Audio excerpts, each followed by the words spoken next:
வணக்கம். குயில் போல பேசி ஏமாத்துறாங்க அப்படின்னு சொல்லுவாங்கல்ல, அது உண்மைதான் போல இருக்குங்க.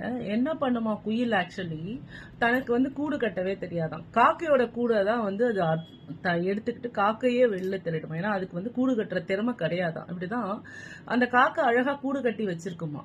சரிங்களா, அந்த கூடை அங்கிருந்து எடுத்துட்டு வந்து குயில் முட்டைகள் எல்லாம் வச்சிருக்குமா. அந்த முட்டைகள் என்ன பண்ணுமா, பொறிச்சு வெளியில வரும்போது அந்த சின்ன குஞ்சு குருவிகளே அப்படியே இவங்க காக்கையோட முட்டையெல்லாம் சேர்த்து கீழே தள்ளி விட்டுருமா. காக்கை ரொம்ப பாவமா அப்பயுமே அந்த கூண்டை விட்டு தான் குஞ்சுங்களோட வெளியில ரொம்ப சோகமா போகும். சில பேர்லாம் அப்படித்தானே, தன்னோட சொத்துக்களையும் இப்படிதான் இழந்துட்டு காக்கை போல நிப்பாங்க. சோ குயில் என்ன பண்ணும், அழகா பேசி பேசி பாருங்க, இப்போ வரைக்கும் அதுக்கு திறமையே கிடையாது. தான் சம்பாரிச்சு தான் எடுக்கணும். சில மனிதர்களும் அப்படிதான் மற்றவருக்கு சொத்தை எடுக்கிறதுல ரொம்ப இனிமையா பேசி ஏமாத்துறவங்க இருக்காங்க. கரெக்ட்.